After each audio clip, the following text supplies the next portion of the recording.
Hello everyone, स्वागत है आप सभी का आपके अपने इस YouTube channel struggle for education 563 में।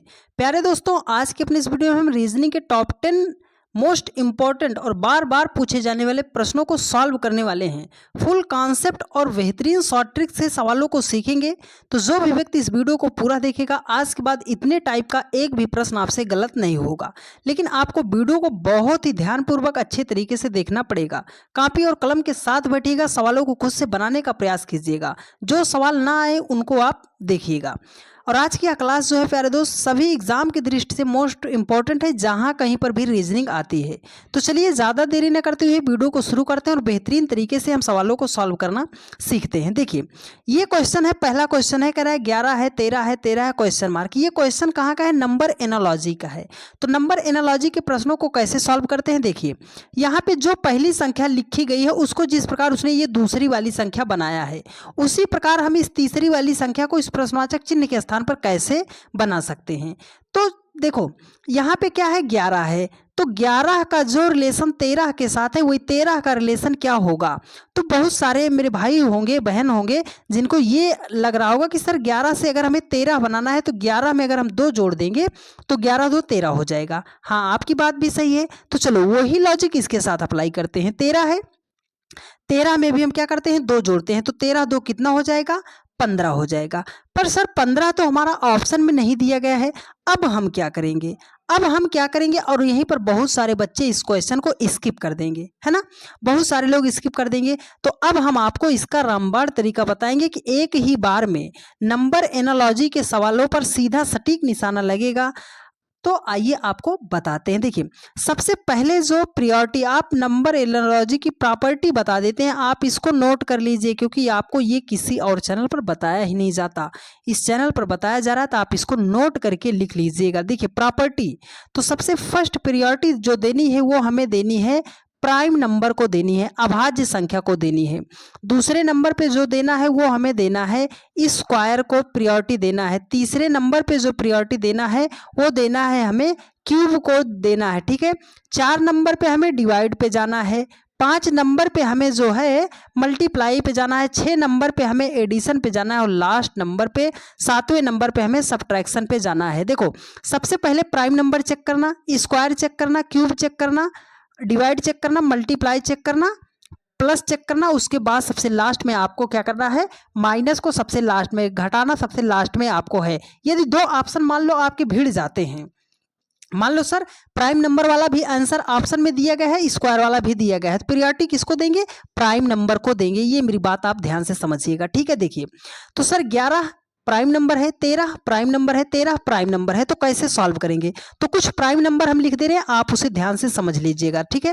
देखिए, सबसे छोटी प्राइम नंबर 2 हो गया, उसके बाद 3 हो गया, फिर हो गया 5 हो गया, 7 हो गया, 11 हो गया, 13 हो गया, उसके बाद हो गया आपका 17 हो गया, 19 हो गया, 23 हो गया, उसके बाद आपका क्या हो गया? 29 हो गया, और उसके बाद 31 हो गया। ये हमने कुछ प्राइम नंबर को लिख दिया है। देखो, यहाँ पर क्या है? 11, तो 11 को उसने बनाया है 13। तो सर हमें पहले प्राइम नंबर को चेक करना है। सर यहाँ पर 11 था, 11 को उसने क्या लिखा है? 13 लिखा है। 11 को क्या लिखा है? 13 लिखा, मतलब प्राइम नंबर का क्रम को लिख दिया है। सबसे पहले इसने क्या किया? 11 प्राइम नंबर था, उसके तुरंत बाद वाली प्राइम नंबर को ही उसने क्या किया? यहाँ पर लिखा है। तो सर 13 हमारा प्राइम नंबर है, 13 हमारा प्राइम नंबर है, तो इसके तुरंत बाद कौन सी प्राइम नंबर आती है? सर 17 प्राइम नंबर आती है। तो इस क्वेश्चन का करेक्ट आंसर क्या हो जाएगा? 17 हो जाएगा। 17 ऑप्शन सी में दिया गया है, और यही आपका राइट आंसर हो जाएगा। उम्मीद करते हैं प्यारे दोस्त, बहुत ही बेहतरीन तरीके से आपने सारी बातों को सीखा होगा। ये प्रायोरिटी आपको पता होनी चाहिए, जिससे कभी भी आपका नंबर एनालॉजी का प्रश्न आपका गलत ना हो, ठीक है। बढ़िया सवाल था, स्क्रीनशॉट ले लीजिएगा। चलिए नेक्स्ट क्वेश्चन पर चलते हैं। देखिए, सब बहुत ही बढ़िया बढ़िया क्वेश्चन लेकर आए हैं, और एकदम बेसिक से आपको सिखाने का हम प्रयास करेंगे। बस वीडियो को आप बहुत ही ध्यानपूर्वक देखते हुए चलिएगा। देखिए, कह रहा है कि प्रश्नवाचक चिन्ह के स्थान पर कौन सी संख्या होगी, मतलब इस क्वेश्चन मार्क के स्थान पर कौन सी संख्या होगी हमें निकालना है। ये क्वेश्चन कहाँ का है? देखो, ये प्रश्नवाचक चिन्ह के स्थान पर कह रहा है। ये क्वेश्चन है नंबर सीरीज का, श्रृंखला क्वेश्चन है। कैसे सॉल्व किया जाएगा? तो मेरी आप हमेशा एक बात याद रखिएगा, बात क्या है सर, बात स्टार बना के लिख लीजिएगा कि जब भी छोटी छोटी संख्याओं से बड़े संख्या की तरफ जाया जाए, छोटी संख्या उससे बड़ी, फिर उससे बड़ी, फिर बहुत बड़ी संख्या की तरफ जाया जाए, तो वहां पर हम मल्टीप्लाई जरूर चेक करेंगे। ये मेरी बात आप हमेशा याद करके रख लीजिएगा, ठीक है। जब भी छोटी छोटी संख्या से बड़े संख्या की तरफ जाया जाए तो हमें मल्टीप्लाई जरूर चेक करना पड़ेगा। तो सर 7 है, 14 है, 42 है, 168 है, क्वेश्चन मार्क है। देखो छोटे की तरफ से बड़े की तरफ जा रहा है ना, तो मल्टीप्लाई हमें जरूर चेक करना पड़ेगा। तो चलिए मल्टीप्लाई करके हम इसको चेक करते हैं, ठीक है। देखो 7 है, 7 से अगर हमें 14 बनाना है तो 7 को 2 से मल्टीप्लाई कर देंगे, 7 दूनी 14। 14 से अगर हमें 42 बनाना है तो कैसे होगा सर, 14 को 3 से मल्टीप्लाई करेंगे, 14 तियां कितना हो जाएगा, 42 हो जाएगा। 42 से अगर 168 बनाना है तो सर 42 को 4 से मल्टीप्लाई करना पड़ेगा, तो 168 हो जाएगा। लॉजिक कहाँ है सर क्वेश्चन मार्क के स्थान पर पहुंचने के लिए, देखो 2 से मल्टीप्लाई किया, 3 से मल्टीप्लाई किया, 4 से मल्टीप्लाई किया, तो 2 3 4 आगे कौन सी संख्या आएगी, 5। 168 को हमें करना है 5 से मल्टीप्लाई, तो 168 को जब हम 5 से मल्टीप्लाई करेंगे तो हमारा हो जाएगा 840 हो जाएगा। 840 सर ऑप्शन ए में दिया गया है, ऑप्शन ए में है, यही आपका राइट आंसर हो जाएगा। उम्मीद करते हैं प्यारे दोस्त बातों को आपने बहुत ही ध्यानपूर्वक सुना होगा। जब कभी भी आगे अब दोबारा ऐसा प्रश्न आए तो आपका ध्यान यहाँ पे जाना चाहिए कि अगर छोटी संख्या से बड़े संख्या की तरफ जाएगा तो हमें मल्टीप्लाई जरूर चेक कर लेना पड़ेगा, ठीक है। चलिए नेक्स्ट क्वेश्चन पर चलते हैं। एक बढ़िया सवाल आपकी स्क्रीन पर, इसका जवाब आप देने का प्रयास कीजिएगा। देखिए कह रहा है कि प्रश्नवाचक चिन्ह के स्थान पर कौन सी संख्या होगी, इस क्वेश्चन मार्क के स्थान पर कौन सी संख्या होगी। ये भी प्रश्न है नंबर सीरीज का। कैसे सॉल्व करना है हमने आपको बताया था, जब भी छोटी संख्या से बड़े संख्या की तरफ जाया जाए तो मल्टीप्लाई चेक करेंगे। सर यहाँ पर तो सर छोटी संख्या नहीं दी गई है, ये सब 173 है, 159 है, 180 है, 166 है, 187 है, क्वेश्चन मार्क है। ये संख्याएं क्या है सर, आसपास की संख्याएं दी गई हैं, बहुत ज़्यादा संख्याओं में गैप नहीं है। तो हम क्या करेंगे, देखो जब बहुत ज़्यादा संख्याओं में गैप ना हो, संख्याएं पास पास दी गई हो, संख्याएं पास पास दी गई हो, तो हम डिफरेंस लेकर चेक करते हैं। डिफरेंस लेने का मतलब कि सर जोड़ घटा के चेक करते हैं इनका कितने का डिफरेंस आ रहा है, ठीक है। चलिए तो देखो 173 है, 159 है, 180 है, 166 है, 187 है। संख्या पहले बड़ी लिखी थी, फिर छोटी कर दिया, फिर बड़ी कर दिया, फिर छोटी कर दिया, फिर बड़ी कर दिया, तो फिर क्या होगी, छोटी ही संख्या आएगी, ठीक है, छोटी संख्या आएगी। लेकिन हम कैसे जानेंगे, तो देखो अगर आप इस थोड़ा सा ध्यान से देखो, अगर एक का हम गैप दे दे रहे हैं, 173 से 180 के पास जा रहे हैं, 180 से अगर हम 187 के पास जा रहे हैं, तो 173 से अगर हमें 180 बनाना पड़े तो हम क्या करेंगे सर, 7 जोड़ देंगे। 180 से अगर 173 से अगर हम 7 जोड़ेंगे तो 180 हो जाएगा। 180 से अगर 187 पे जाना है तो सर हम 7 जोड़ देंगे, 180 7 87 हो गया, ठीक है। चलो 159 से अगर हमें 166 पे जाना है तो सर 7 हम जोड़ देंगे, 159 में 7 जोड़ेंगे तो 166 हो जाएगा।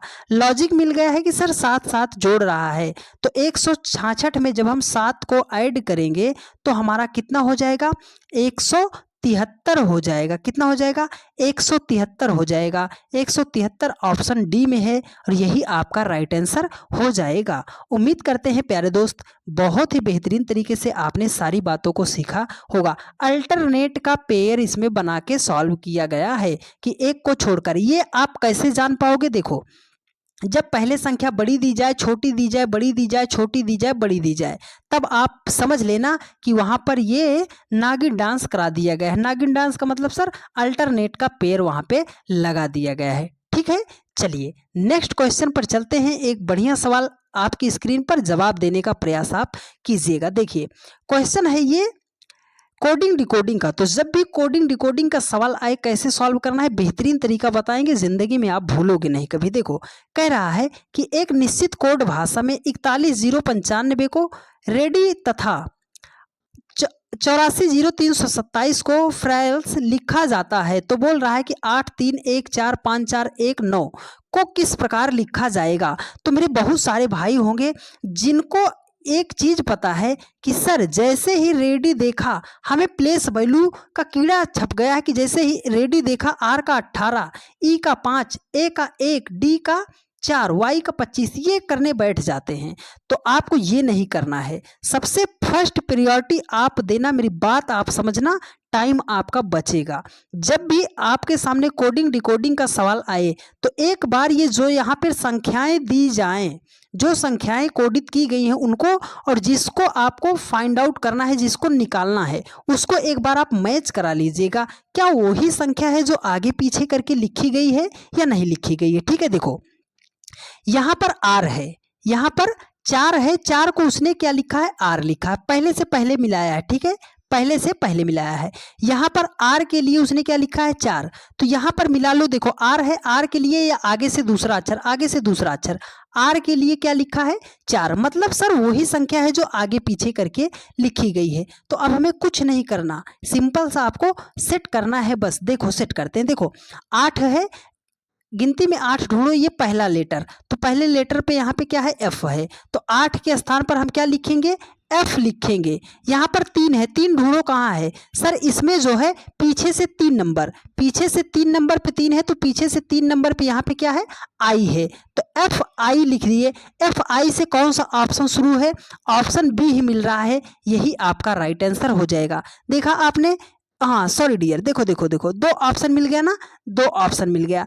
FI से ये ऑप्शन मिल रहा है, ये ऑप्शन, तो पहला ऑप्शन और ये थर्ड ऑप्शन तो सही नहीं होगा। अब हमें आगे चेक करना है। देखो यहाँ पर क्या है, 1 है, यहाँ पर क्या है, 1 है, 1 के लिए उसने कितना लिखा, देखो 1 यहाँ पर है, आगे से दूसरा, तो आगे से दूसरा क्या है, E, FEI, FEI से कौन सा ऑप्शन शुरू, FIE से सर ऑप्शन बी शुरू है, यही आपका राइट आंसर होगा। इसे चेक करने की भी ज़रूरत नहीं पड़ेगी। ठीक है, पूरा लेटर आप अपने आप से लिख लीजिएगा, हमने शॉर्ट फॉर्म में आपको बता दिया है कि कैसे आप फास्ट तरीके से सवालों को सॉल्व कर सकते हो। उम्मीद करते हैं प्यारे दोस्त बहुत ही बेहतरीन तरीके से आपको सारी बातें समझ में आ रही होंगी। ठीक है, देखिए ये क्वेश्चन है ब्लड रिलेशन का, इतना बेहतरीन तरीका बताऊंगा प्यारे दोस्त कि इसी एक छोटे से सवाल के माध्यम से आप बड़े से बड़े सवाल को सॉल्व कर ले जाओगे।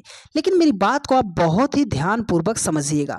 जब भी आपके सामने ब्लड रिलेशन का क्वेश्चन आए तो उसको आप सबसे पहले, मेरी बात याद रखिएगा, कि उसको अपने ऊपर लेकर सॉल्व कीजिएगा। ठीक है, कि वो आपके बारे में पूछ रहा है। ठीक है, चलिए तो देखो मान लीजिए कि ये आप हो, अगर वो बोला कि आपके पिताजी, तो जब भी पिता की बात करेगा हमेशा याद रखना एक पीढ़ी ऊपर ही जाना है। ठीक है, जब भी पिता कहेगा एक पीढ़ी ऊपर हम भाग लेंगे। ठीक है, अगर वो बोला कि पिता के पिता, तो मतलब पिता के पिता तो हमारे पिता हो गए, उनके पिता हो गए, तो ये हमारे क्या हो जाएंगे, दादा। अब पिता में आ गया तो पिता के समकक्ष आपके चाचा होंगे, चाची होंगी, बुआ होंगी, है ना, मौसी होंगी, जो आपके एक पीढ़ी ऊपर है वो सब एक पीढ़ी में समकक्ष हो जाएंगे। अगर वो ये आप हो, अगर वो बोला आपका भाई, तो सर आपका भाई, हमारा भाई जो है वो तो हमारे ही समकक्ष आएगा। हमारी बहन हो गई, हमारी मौसी की लड़की हो गई, हमारी चाची की लड़की हो गई, है ना, हमारे बुआ की लड़की हो गई, ये सब हमारे समकक्ष हो जाएंगे। अगर वो बोल रहा है कि हमारा बेटा, सर बेटा बोला तो बेटा नीचे जाएगा। बस 2 बात याद रखना है, अगर पिता कह रहा है तो उसे ऊपर लेके जाना है, बेटा कह रहा है तो उसे नीचे लेके, बेटा बेटी कह रहा है तो उसे नीचे लेकर जाना है। ठीक है, और एक बात याद रखिएगा कि जब भी मेल की बात करेगा तो उसे हम प्लस साइन से दर्शाएंगे, जब भी फीमेल औरत की बात करेगा, फीमेल की बात करेगा तो उसे हम माइनस साइन से दर्शाएंगे। और एक और बात याद रखिएगा कि जब भी विवाहित युग्म की बात करेगा उसे हम डबल एरो से ऐसे दिखा देंगे। विवाहित युग्म का मतलब कि 2 लोगों की जब शादियां हुई होंगी। ठीक है, इतनी बात आपको पता होनी चाहिए ब्लड रिलेशन के सवाल को सॉल्व करने के लिए। कोई सा भी प्रश्न विद इन सेकेंड में आप सॉल्व करना सीख जाओगे। देखिए ये कह रहा है कि यदि वाई जो है वो सी की पुत्री हो, ये वाई जो है ना ये सी की पुत्री है, हमने वाई को मान लो यहाँ पे लिख दिया, ये वाई जो है सी की पुत्री है, तो मतलब सी क्या है इसका, या तो पिता होगा या तो माता होगी। तो पिता और माता की जैसे बात किया हमने सी को ऊपर भेज दिया। ठीक है, ये वाई जो है क्या है, पुत्री है, तो इसे हमने माइनस से कर दिया, मतलब पुत्री है। ठीक है, देखो तथा सी एफ की पत्नी हो, ये जो सी है ना ये एफ की पत्नी है, पत्नी है तो माइनस से, पति पत्नी का जोड़ा हमने कैसे बताया, ऐसे बनाना है। ये सी जो है एफ की पत्नी है, जब एफ की पत्नी है तो ये क्या हो जाएगा, प्लस एक मेल एक फीमेल होगा तभी तो शादी होगी, है ना। अब देखो पूछ रहा है कि एफ वाई से किस प्रकार संबंधित है। ये जो एफ है ना, ये वाई का क्या लगेगा।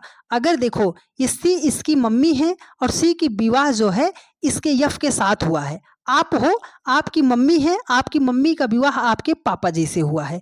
तो हाँ, आप हो, आपका मम्मी है, आपकी मम्मी का विवाह किसी व्यक्ति से हुआ है ना। तो वह व्यक्ति आपका क्या लगेगा। आप बोलोगे सर वो तो हमारे पापा ही लगेंगे, पिताजी ही लगेंगे। तो इसका करेक्ट आंसर क्या हो जाएगा, पिता। पिता ऑप्शन बी में दिया गया है, सेकंड में है, और यही आपका राइट आंसर हो जाएगा। उम्मीद करते हैं प्यारे दोस्त बहुत ही बेहतरीन तरीके से आपने सारी बातों को सीखा होगा। आपसे एक हम्बल रिक्वेस्ट है डियर फ्रेंड्स, यदि आपने अभी तक चैनल को सब्सक्राइब नहीं किया है तो चैनल को सब्सक्राइब कर लीजिए, वीडियो को अन्य सभी दोस्तों के पास अपने शेयर कर दीजिएगा, ठीक है। चलिए नेक्स्ट क्वेश्चन पर चलते हैं। एक बढ़िया सवाल है, मैथमेटिकल ऑपरेशन का क्वेश्चन है, कैसे सॉल्व करना है बेहतरीन तरीका बताएंगे। देखो कह रहा है कि निम्नलिखित जानकारी पर गौर कीजिए। ये जो बातें कह रहा है उस पर गौर करना है। डॉलर का अर्थ है प्लस, हैशटैग का अर्थ है माइनस, एट द रेट का अर्थ है गुणा, तथा स्टार का अर्थ है भाग। तो पूछ रहा है $16 at the rate 5 hashtag 72 star 8 का मान क्या होगा। तो कैसे सॉल्व करना है, कुछ बहुत ही सिंपल लॉजिक है। देखो यहाँ पर क्या लिखा है 16, हमने 16 लिख दिया। यहाँ पर है डॉलर, जहाँ पे डॉलर है उसको क्या बनाना है आपको, यहाँ पे देखो उसने कहा है जहाँ पे डॉलर है उसको हमें प्लस बनाना है। तो डॉलर है, डॉलर को हमने प्लस बना दिया। अब आगे गिनती कौन सी है, 4, हमने 4 को लिख दिया। एट द रेट है, एट द रेट का अर्थ है गुणा, जहाँ एट द रेट है उसका हम क्या लिखेंगे, गुणा लिखेंगे। ओ सॉरी डियर, क्या लिखेंगे, गुणा लिखेंगे। तो गुणा के बाद क्या है संख्या, 5 है, हमने 5 को कर दिया। यहाँ पर हैशटैग है, हैशटैग का अर्थ है माइनस, तो यहाँ हैशटैग के स्थान पर है माइनस। उससे आगे कौन सी गिनती थी, 72 72, उसको हमने लिख दिया। यहाँ पर स्टार, स्टार का अर्थ क्या है, भाग, तो स्टार का अर्थ क्या है, भाग। वहाँ पे कौन सा गिनती है उसके आगे, 8। अब ये हमारा जो है फॉर्मेट बन गया, इक्वेशन बन गया। अब इसी को हमें सॉल्व करना है। कैसे सॉल्व करना है, एक रूल बताते हैं, याद कर लीजिएगा। बॉडमॉस का रूल होता है। बॉडमॉस का रूल, जब भी आपके सामने कभी ऐसा प्रश्न आ रहा है जिसमें जोड़ घटाव गुणा भाग सब कुछ दिया गया हो, तो कौन से चिन्ह को हम सबसे पहले सॉल्व करते हैं ये आपको पता होना चाहिए। ये पता होगा आपका बॉडमॉस रूल से। बॉडमॉस का रूल मतलब क्या होगा सर, सबसे पहले अगर कहीं को कोष्ठक दिया होगा उसे सॉल्व करना है, कोष्ठक दिया होगा उसे सॉल्व करना है। कहीं पे का लिखा जाएगा, का मतलब क्या होता है, गुणा, का लिखा जाएगा उसे सॉल्व करना है, ठीक है, को का। उसके बाद क्या है, बॉडमॉस का रूल में भाग को सॉल्व करना है, भाग के बाद गुणा को सॉल्व करना है, गुणा के बाद आपको जोड़ना है, और सबसे लास्ट में आपको क्या करना है, घटाना है। ये इतनी बात आपको पता होनी चाहिए। तो ना तो सर इसमें कहीं कोष्ठक बना है ना तो का लिखा है, तो हम किसको सॉल्व करेंगे, हम सॉल्व करेंगे भाग को सॉल्व करेंगे, ठीक है। हम डिवाइड को सॉल्व करेंगे, तो डिवाइड हमारा यहाँ पर दिया है। देखो 8 से 72 को भाग करेंगे तो 8 नाम कितना हो जाएगा, 72 हो जाएगा। अब हमारा डिवाइड हो गया, उसके बाद हमें मल्टीप्लाई को सॉल्व करना है। तो मल्टीप्लाई तो यहाँ है, मल्टीप्लाई को सॉल्व करते हैं। 5 और 4 को मल्टीप्लाई कर दो, 5 चौके कितना हो जाएगा, 20 हो जाएगा। अब 20 में से 9 आप घटाने मत लग जाना। उसके बाद हमें प्लस को सॉल्व करना है। तो 16 में प्लस 20 करेंगे तो 16 20 कितना हो जाएगा, 36 हो जाएगा। 36 में से आपको माइनस कितना करना है, 9 माइनस करना है, ठीक है। तो देखो 36 में से जब हम 9 को माइनस करते हैं तो हमारा कितना हो जाएगा, 27 हो जाएगा। 27 ऑप्शन बी में दिया गया है और यही आपका राइट आंसर हो जाएगा। उम्मीद करते हैं प्यारे दोस्त बहुत ही बेहतरीन तरीके से आपने सारी बातों को सीखा होगा, ठीक है। चलिए नेक्स्ट क्वेश्चन पर चलते हैं। एक बेहतरीन सवाल आपकी स्क्रीन पर, आप इसका जवाब देने का प्रयास कीजिएगा। कह रहा है कि 4 संख्याएं दी गई हैं जिनमें से 3 किसी तरह से समान हैं और एक असंगत है। उस संख्या का चयन करें जो शेष से असंगत है। मतलब ऐसे समझ लो कि 3 गाय दी गई हैं, उसमें एक भैंस दी गई है और पूछ रहा है कि कौन अलग है। तो आप कहोगे सर भैंस ही तो अलग है, ठीक है। 3 गाय दी गई है, एक भैंस है, तो अलग कौन है, भैंस। बस उसी प्रक्रिया से इसमें 3 ऑप्शन जो है वो समान है, एक आपका असमान है, उसी को हमें अलग करना है। तो देखो जब भी आपके सामने ऐसा प्रश्न आए जिसमें अलग आपको छांटना है, निकालना है, तो आपको कुछ बातें आपको ध्यान में रखनी पड़ेंगी। सर क्या ध्यान में रखनी पड़ेगी? प्राइम नंबर को ध्यान में रखनी पड़ेगी, प्राइम नंबर को ध्यान में रखनी पड़ेगी, स्क्वायर को ध्यान में रखनी पड़ेगी, क्यूब को ध्यान में रखना पड़ेगा। ठीक है, इतनी बात आपको पता होनी चाहिए। सम, इवन और ऑड नंबर को ध्यान में रखना पड़ेगा। तो चलो अब देखते हैं इसमें लॉजिक क्या लिखा गया है। ठीक है, देखो इसमें उसने लिखा क्या है, 5 है, 4 है, 5 है, 9 है। अगर हम इसको लॉजिक ढूंढे, सर बहुत बड़ी बड़ी संख्या दी गई है तो लॉजिक हम कैसे ढूंढेंगे? तो याद रखना बहुत छोटा सा ही लॉजिक कहीं छुपा होगा।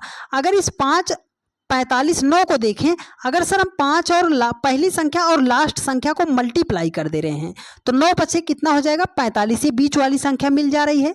देखो पहली संख्या और लास्ट संख्या को मल्टीप्लाई कर रहे हैं तो पहली संख्या 2 है, लास्ट वाली संख्या 6 है, दोनों को मल्टीप्लाई कर रहे हैं, 6 दूनी कितना हो जाएगा? 12 हो जाएगा। सर 12 ही तो उसने लिखा है। इसका देखो पहली संख्या और लास्ट संख्या हमने पकड़ा तो 9 और 7 को अगर हम मल्टीप्लाई करेंगे तो 63 होगा। तो सर 63 ही तो उसने लिखा है। देखो 4 और 4 को मल्टीप्लाई करेंगे तो 4 चौके कितना होगा? 16, लेकिन उसने कितना लिखा है? 17। तो ये देखो यही तो अलग है। आप बोलोगे हाँ सर ऑप्शन ए ही हमारा अलग है, अलग है, तो आपका यही राइट आंसर हो जाएगा। ठीक है, चलिए आगे जो है बहुत ही बढ़िया सवाल है, आगे इसको ध्यान से समझिएगा। देखो इसी एक सवाल से आपको जो है हम डायरेक्शन टेस्ट के सवालों को सॉल्व करना बता देंगे, लेकिन आपको ध्यान पूर्वक समझना पड़ेगा। देखो जब भी आपके सामने डायरेक्शन का सवाल आता है, दिशा परीक्षण का सवाल आता है, तो आपको डायरेक्शन का ज्ञान होना, पता होना चाहिए। देखो जब भी अगर आपके सामने डायरेक्शन का सवाल है तो आपको ये फिगर पता होना चाहिए। सर दाएं हाथ पे हमारा क्या होता है? ईस्ट होता है। क्या होता है? ईस्ट होता है। ईस्ट का मतलब क्या होता है? पूरब होता है। ठीक है, बाएं हाथ की तरफ क्या होता है? वेस्ट होता है। वेस्ट का मतलब पश्चिम होता है। ठीक है, ऊपर की तरफ बात करेगा तो उत्तर होता है, उसको हम क्या बोलते हैं? नॉर्थ बोलते हैं। क्या बोलते हैं? नॉर्थ बोलते हैं, नॉर्थ। और दक्षिण के नीचे की तरफ क्या होगा? वो होगा आपका दक्षिण, उसे हम क्या बोलते हैं? साउथ बोलते हैं। इतनी बात आपको पता होनी चाहिए। जब कभी भी प्रश्न में वो बोलेगा कि उत्तर की तरफ जाता है, तो अगर यहीं पे मान लो वो बोला है कि प्रश्न में उत्तर की तरफ जाता है तो हम तुरंत ऊपर की तरफ जाएंगे। वो बोलेगा पूरब की तरफ जाता है तो वहीं से पूरब के दाहिने हाथ की तरफ घूम जाएंगे। अगर वो बोल रहा है कि पश्चिम जाता है तो वहीं से सीधा पीछे हो जाएंगे। ये बात आपको पता होनी चाहिए। ठीक है, चलिए अब सवाल को सॉल्व कर देते हैं। ठीक है, देखो ये कह रहा है कि एक आदमी पूर्व की ओर 10 किलोमीटर चलता है। हमने मान लिया कि ये आदमी है, ये पूर्व की ओर बोल रहा है, तो पूर्व अब हम सीख चुके हैं सर, पूर्व हमारा इधर होता है। पूर्व की ओर वो कितना किलोमीटर गया? 10 किलोमीटर गया। फिर बोल रहा है कि फिर दाईं ओर मुड़ता है और 8 किलोमीटर चलता है। सर इधर को जा रहा है तो इधर उसका दायां होगा, ऊपर की तरफ बायां होगा। वो किधर? दाएं की तरफ मुड़ गया, वो दाएं की तरफ मुड़ गया है और 8 किलोमीटर चल दिया है। ठीक है, फिर बाईं ओर मुड़ता है और 6 किलोमीटर चलता है। देखो यही वो डायरेक्शन है जहां पे आप गलती करते हो। देखो उसका मुख जो है आपकी तरफ हो गया है, मतलब आप दोनों क्या हो? उसके विपरीत हो, तो उसका जो दायां होगा वो आपका बायां होगा। वो देखो आप इधर हो, आपका ये दायां है, इधर उसका क्या होगा? बायां होगा। वो बोल रहा है कि बाईं ओर मुड़ता है तो उसको हमें इधर मोड़ना पड़ेगा। बाईं ओर मुड़ता है और कितना किलोमीटर चलता है? 6 किलोमीटर चलता है। अपनी प्रारंभिक स्थिति के संबंध में आदमी किस दिशा में है? तो प्रारंभिक स्थिति जिस स्थिति को बोलेगा उसे आप सेंटर मान के उसे बड़ा कर लिया कीजिए। ठीक है, ऐसे हमने बड़ा कर दिया। ठीक है, अब ये हमारा हो गया पूर्व, ये हो गया हमारा पश्चिम, ये हो गया हमारा उत्तर, ये हो गया हमारा दक्षिण। ये व्यक्ति यहीं पर खड़ा है ना आके, यहीं पर ये व्यक्ति खड़ा है आके। सर ये किस दिशा में है? ना तो ये पूरब में है, ना तो ये दक्षिण में है, ना तो उत्तर में है, ना तो पश्चिम में है। तो किस दिशा में है? सर ये पूरब और दक्षिण के बीच कहीं आके ये फंसा हुआ है। तो ये कौन सी दिशा? 2 दिशा के बीच में है, दक्षिण और पूरब के बीच। तो दक्षिण पूरब किस ऑप्शन में है? सर ऑप्शन डी में है, और डी में है तो यही आपका राइट आंसर हो जाएगा। उम्मीद करते हैं प्यारे दोस्त बहुत ही बेहतरीन तरीके से आपने सारी बातों को सीखा होगा। ठीक है, चलिए एक बढ़िया सवाल आपकी स्क्रीन पर, यह क्वेश्चन है सेलुलिज्म का। सेलुलिज्म का जब भी प्रश्न आता है तो मैक्सिमम बच्चे इसको गलत कर देते हैं, लेकिन आज के बाद आपका कभी भी प्रश्न गलत नहीं होगा, लेकिन देखना आपको ध्यान से पड़ेगा। तो पैरेललिज्म के सवाल को सॉल्व करने से पहले कुछ बातें बता रहे हैं, आप ध्यान से समझ लीजिएगा। देखो, जैसे हम बोल रहे हैं कि कुछ का संबंध जब बोलेगा तो हमें ऐसा ग्राफ बनाना है। वो बोल रहा है कि सभी का मतलब हम मान ले रहे हैं कि ये अंदर वाला बाहर वाले में सभी है। ऐसा अगर ग्राफ बनेगा तो देखो ये ए है, ये हमारा बी है। देखो जो अंदर वाला है वो बाहर वाले में पूरा है। पूरा का मतलब क्या है? सभी। ठीक है, सभी। जो ये अंदर वाला है ये बाहर वाले में क्या है? सभी, पूरा है। लेकिन ये जो बाहर वाला है क्या अंदर वाले में है? आप बोलोगे है, लेकिन क्या है? कुछ का संबंध है। क्या होगा? कुछ का संबंध होगा। तो ये फिगर आपको ध्यान में रखना पड़ेगा कि जब भी कोई फिगर अंदर वाले में रहेगा और बाहर वाला, तो जो अंदर वाला है वो पूर्ण रूप से बाहर वाले में होगा, लेकिन जो बाहर वाला है वो कुछ ना कुछ होगा। ठीक है, ये बात आपको पता होनी चाहिए। चलो देखते हैं। देखो, कह रहा है कि सभी कवर जो है वो प्लास्टिक हैं। सभी कवर, तो हमने इसको ऐसे बनाया कि ये जितना भी हमारा कवर है ये सब क्या है? प्लास्टिक है। इसको हमने के लिख दिया, इसको पी लिख दिया। सभी कवर प्लास्टिक हैं। बोल रहा है कि सभी प्लास्टिक टॉक्सिक है। ये जितना भी हमारा प्लास्टिक है ये सब क्या है? टॉक्सिक है। तो इसके अंदर हो जाएगा, टॉक्सिक के अंदर हो जाएगा प्लास्टिक। ठीक है, अब निष्कर्ष है इसको आपको सही मानना है। देखो, कह रहा है कि सभी प्लास्टिक कवर हैं। सर प्लास्टिक यहाँ है, कवर यहाँ है। प्लास्टिक यहाँ है और कवर यहाँ है, तो अभी हमने बताया ना कि सभी नहीं होगा, बाहर से जो अंदर की तरफ जाएगा उसमें कुछ का संबंध होगा, कुछ का। तो ये सभी नहीं हो सकता, मतलब पहला निष्कर्ष इसका क्या हो जाएगा? गलत हो जाएगा। दूसरा कह रहा है कि सभी टॉक्सिक कवर हैं। सभी टॉक्सिक कवर हैं। सर ये तो अंदर बाहर से अंदर की तरफ जा रहा है, तो सभी का रिलेशन तो नहीं होगा। अगर ये कुछ बोलता तो सही हो जाता, तो दोनों गलत हैं। तो मतलब इसमें क्या है? ऑप्शन 4 है कि कोई भी पालन नहीं करता। ऑप्शन 4 आपका राइट आंसर हो जाएगा इस प्रश्न का आंसर। ठीक है, चलिए एक बेहतरीन सवाल मिसिंग नंबर का, इसका जवाब कौन कौन दे पाएगा आप कमेंट करके जरूर बताना कि एक ही बार में आपने इस प्रश्न का जवाब सोचा था। देखिए, कह रहा है कि लुप्त संख्या ज्ञात कीजिए, मतलब इस क्वेश्चन मार्क के स्थान पर हमें संख्या फाइंड आउट करनी है। तो कैसे करना है, मेरी आप कुछ बातें आप ध्यान से समझ लीजिएगा जिससे आपका प्रश्न कभी भी गलत ना हो। जब भी आपके सामने वर्ग में आपको मिसिंग नंबर का प्रश्न ज्ञात करना हो तो हमें करना क्या है? देखो, सबसे पहले कि जिधर को संख्या बड़ी दी गई होगी उधर को ही सॉल्व करना है। ये आपको बात पता होनी चाहिए कि सर जिधर को संख्या बड़ी दी गई होगी, जिधर बड़ी बड़ी संख्याएं दी गई होंगी उधर को ही हमें सवाल को सॉल्व करना पड़ेगा। अगर आपको ये पता चल गया तो 50% सवाल आपका वहीं पर सॉल्व हो जाएगा। दूसरी बात क्या है सर? दूसरी बात है कि जब भी छोटी छोटी संख्या से बड़ी संख्या बनाई जाए तो या तो वहां पर हम मल्टीप्लाई करेंगे, या तो वहां पर हम स्क्वायर करेंगे, या तो वहां पर हम क्यूब करेंगे। ये 3 बात आपको ध्यान में रखनी पड़ेगी। ठीक है, चलिए सवाल को सॉल्व करते हैं। देखो, 7 है, 3 है, 11 है, 4 है, 9 है, 23 है, 11 है, 7 है, क्वेश्चन मार्क है। संख्या किधर को बड़ी दिख रही है? सर संख्या 11 है, 23 है, ये 11 है, 7 है। संख्या इधर को बड़ी दिख रही है, मतलब इस सवाल को हमें इस रो में सॉल्व करना पड़ेगा। ठीक है, तो चलो बनाते हैं। देखो, 7 और 3 से हमें 11 बनाना है, तो कैसे बना सकते हैं? अगर 7 और 3 को हम जोड़ लें तो 7 3 कितना हो जाएगा? 10। हमें 11 लाना है तो 10 में 1 जोड़ देंगे तो क्या हो जाएगा? 11 हो जाएगा। उसी प्रकार से 4 और 9 को जोड़ेंगे तो 9 4 कितना हो जाएगा? 13 हो जाएगा। यहाँ पर 1 जोड़ा था तो यहाँ पर भी हम 1 जोड़ेंगे तो हमारा हो जाएगा 14। लेकिन यहाँ पर तो उसने सर जी 23 लिखा है, तो ऐसा लॉजिक तो हमारा सेट नहीं हुआ ना। तो अब लॉजिक को बदलना है। लॉजिक कहाँ से मिलेगा सर? छोटी छोटी संख्या से बड़ी संख्या की तरफ जाया जाएगा, तो मल्टीप्लाई करेंगे और जोड़कर जरूर चेक करेंगे। ठीक है, देखो एक बार हमने 7 और 3 को जोड़ लिया तो 7 3 कितना हो गया? 10 हो गया। अब इसी 7 और 3 को मल्टीप्लाई कर दिया तो 7 3 कितना हो गया? 21 हो गया। 10 और 21 से हमें लाना है 11, तो कैसे आएगा सर? अगर 21 में से हम 10 को माइनस कर दे रहे हैं तो हमारा हो जाएगा 11 हो जाएगा। तो उसी प्रकार से 9 और 4 को जोड़ो तो 9 4 कितना हो जाएगा? 13, और 9 और 4 को मल्टीप्लाई कर दो तो 9 चौके कितना हो जाएगा? 36 हो जाएगा। 13 और 36 से हमें 23 लाना है, तो बड़ी संख्या में से छोटी संख्या मतलब 36 में से 13 को जब हम घटाएंगे तो हमारा 23 हो जाएगा। वही 23 तो उसने यहाँ पर लिखा है। लॉजिक हमें मिल गया है सर। एक बार दोनों संख्या को जोड़ेंगे, एक बार दोनों संख्या का मल्टीप्लाई करेंगे, बड़ी संख्या में से छोटी संख्या को घटा देंगे, हमारा क्वेश्चन मार्क का स्थान आ जाएगा। तो चलो 11 और 7 को जोड़ते हैं, तो 11 7 कितना हो जाएगा 18।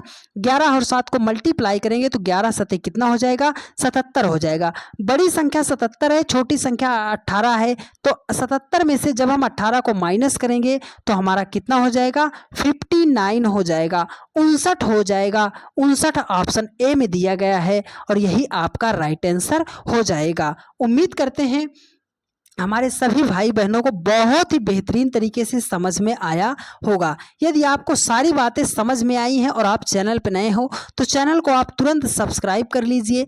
वीडियो को लाइक नहीं किया है तो वीडियो को लाइक कर दीजिए।